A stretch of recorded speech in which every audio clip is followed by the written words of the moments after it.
This is a Muslim IDF soldier answering all of your questions. Why did you betray your religion? I never betrayed anybody. My religion, my family. Being an Arab in Israel, you have to fill a certain expectation. I don't meet expectations. Hello, my name is Yahya Mohammed. I grew up hating Israel, and after October 7th, I'm in the ranks of the IDF, protecting the only Jewish country. X is the most important social media platform in the world. On the free speech platform, everyone's thoughts and questions matter. That's why we let you ask your questions through Visegrad24. Do you feel a Muslim living in Israel or an Israeli that is Muslim? I feel that I am an Israeli who happens to be Muslim. I love it when I go abroad to Europe or America and they see my Israeli passport, and when they open it expecting my name to be David or something else, and they see Mohammed, and I see the eyebrow just raising, their confusion. And yes, Israel is just a melting pot of different cultures, and I think it's not known enough. Are you Sunni or Shia? Israel has only Sunni Muslims, but we have other kind of Muslims living in here. But I am Sunni and the majority are Sunni. Ask him if he knows what the Quran is. Yes, the Quran is our holy book, and before joining the IDF, I was part of a movement called the Islamic movement. And part of the first things that I remember from my childhood was that they wanted to send me to India to convert people to Islam. I was praying 5 times a day. I was part of the community in the masjid. I know very well what the Quran is. Why are you still Muslim if Quran 5:51 says do not take unbelievers as your friend?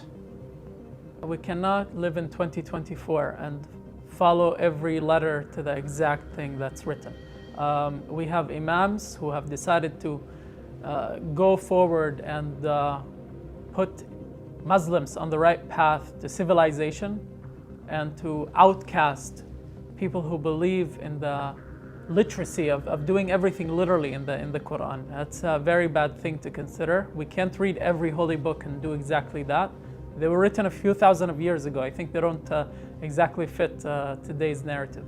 Do you scream Allahu Akbar when engaging enemies? No, I usually say that in the shower. No. If you are a Muslim, why did you join IDF? Islam prohibits every action these forces commit.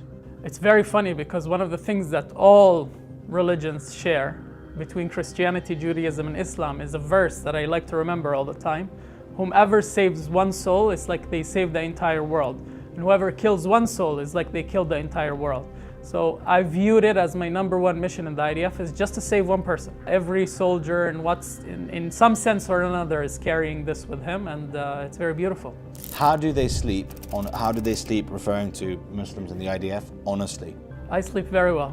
I sleep very well knowing that during my entire service there was never a terrorist attack in my area where I served. I have only seen smiles and civilians who went out and enjoyed their day while I'm on duty.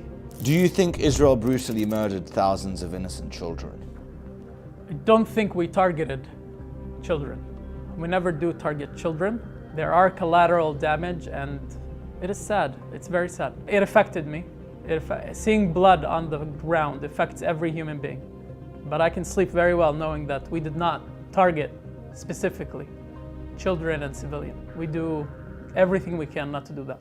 Did your service affect your faith, made it stronger, weaker, altered it? It made it much, much more complicated. To go to a mosque that I don't know, out of my community, to pray, it became more challenging after I joined the army. And not only that, I do Israel advocacy and my face is known to other Arabs. So it made things complicated. But recently I have seen more religious figures opening spaces for people like me in their mosques. A lot of Israeli Arabs, young people, saw what I did and decided to follow through. And some did, including a very religious Muslim woman who went and enrolled to be a combat soldier in the IDF.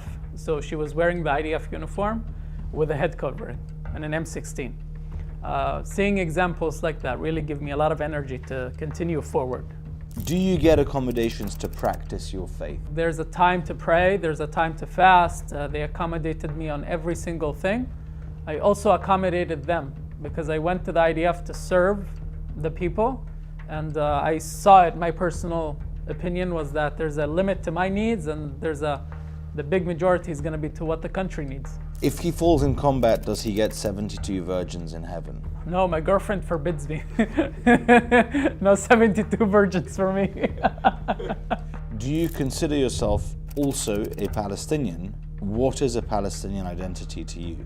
I don't consider myself as a Palestinian. My grandmother, who was born in Tulkarem in the West Bank, she identified as Palestinian. I always say that my grandmother is Palestinian, but I am not. She was the biggest Zionist I've ever met.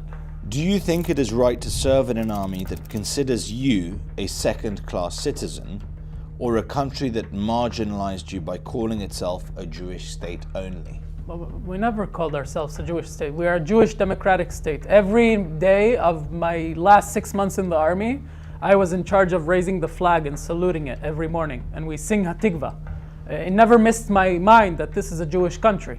But at the same time, there are also Israeli Arabs who are living here, who have, the sky is the limit, really, the sky is the limit. However much somebody wants to get in and integrate into the bigger Israeli society, you can do it.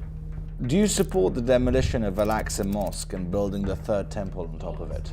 The first nation that allowed the Jews to pray freely on the Temple Mount were the Muslims. And I believe in my mind that we will live to see a day where Muslims and Jews pray on the Temple Mount right next to one another.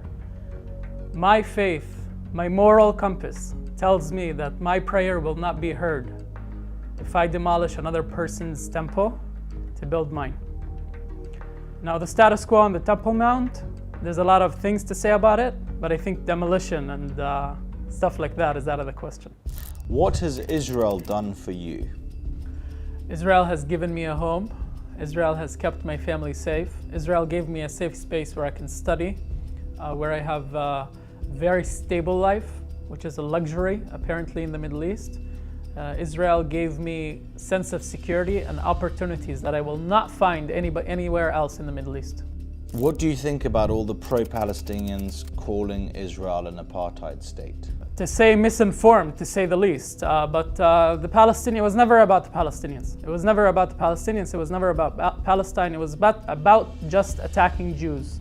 And now the Jewish nation has a country, and now they want to attack the Jewish country using Palestinians and Palestine as a tool. If this was taken out of the equation, another thing would be brought into the equation to fill this void. What do Muslim IDF soldiers say to other Muslims who accuse them of being traitors? The IDF stands at the borders of Israel, protecting everybody inside the country. The IDF stopped weapons from being smuggled into Israel, and we know that Israeli Arab communities are suffering from violent crimes right now, and those weapons that are being stopped by the IDF and drugs making their way into our Arab community. Israeli Arabs should serve in the IDF because the benefit of it to our community is just absolutely massive. Will IDF soldiers be deployed in Gaza who have relatives in the Gaza Strip? The IDF actually avoids that. The IDF actually avoids that. They asked me, I have family in the West Bank, and they asked me when I drafted, where does my family live exactly? So they make sure that I don't operate in the same thing. The Israeli police follows the same statute. It's a very known thing. Should an Israeli be able to build a house in the West Bank? This question implies that those people are doing something wrong, and it puts me as an Israeli Arab in an awkward situation. Because if they're doing something wrong by living in the West Bank, just simply existing in the West Bank, then what do we say about the 2 million Arabs who are living in Israel? Are they also doing something that they're not supposed to do? It's a very short-sighted question. Do you think there should be a Palestinian state? I think that the future that I have in Israel and the future that my neighbors have in the West Bank are very much tied together. Whatever future happens there and whatever they achieve, it affects me, and whatever I achieve, they affect them. A statehood or not, it doesn't matter. The first step that we need to do is stop the violence. What would you advise Hamas leaders as a Muslim? I already advised the late Yahya Sinwar to release the hostages on Israeli national TV. That was the only way we could end the war. Unfortunately, my voice went into the pool of many other voices in Arabic and Hebrew and English and any other language, but Hamas is deaf. I wait as an Israeli soldier, I wait for the proud Palestinian leader that loves their people more than they hate Israel to come. I still have yet to see another leader like that. And what he said at the end is exactly what Golda Meir said When there are people who are living next to Israel, whose mission it is when they wake up at night and from that moment on until when they go to sleep. Sorry, when they wake up in the morning. I'm just coming off a very long birthday weekend, so I'm a little bit fatigued. But when those same people, when they wake up in the morning and from that moment until they go to sleep at night, their whole mission is the eradication of the people they live next to. That is all they do. It's all they talk about. It's all they think about. It's all they breathe. It's all they eat. It's all they breed. It's all they teach. That's it. Until that doesn't exist, we will never have an opportunity to achieve the peace that I want, that he wants, that I'm really hoping you want. If you don't want that peace, the question is why? I really want to know. I'm always interested to know why not. Just like he was posed that question when they were asked, what about a Jew in the West Bank purchasing a house, building a house? Is there anything wrong with that? It's implying that they're doing something, that they're living, that they're doing something they shouldn't be doing. Does that imply that the 2 million Arabs living in Israel are doing something that they shouldn't be doing? It's really important. And I loved his response to that. Because when we ask those kinds of questions, it's as if there is an implication that there's something wrong with that mechanism. There's something wrong with the idea of a Jew living in the West Bank. Really? What is so wrong about it? And if there's something so wrong about that, then what about the 2 million Arabs living in Israel? Because it seems like it's so right for them to live there. And that it's so right for them to live there, and who gave them, who allowed them, who let them have this establishment. In the indigenous homeland of the Jews still said, no, please join. As long as you don't want to be like the people that I just described a minute ago, whose job it is every single day to think about destroying us. If you're not one of them, but you're moderate, and we don't have to believe in the same God, we don't have to preach the same thing, but we can be together, sure. It exemplifies what we could do. We just need to expand that. But there are so many people, even internally within the Muslim world, trying to destroy that.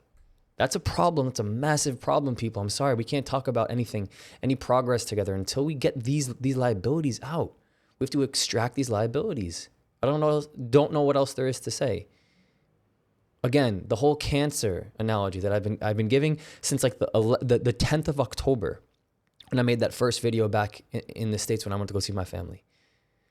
When a patient comes to go get treatment for cancer, they don't just attack the symptoms. They have to get to the source. They want to remove all bits and pieces, everything out the body, so it doesn't grow again, so it doesn't come back. That's the right thing to do. Eradicate all of it. Decrease all possibility of it returning and growing quickly. Precisely, methodically. Sounds like a kind of similar situation that Israel's been put in right now to take care of the cancer.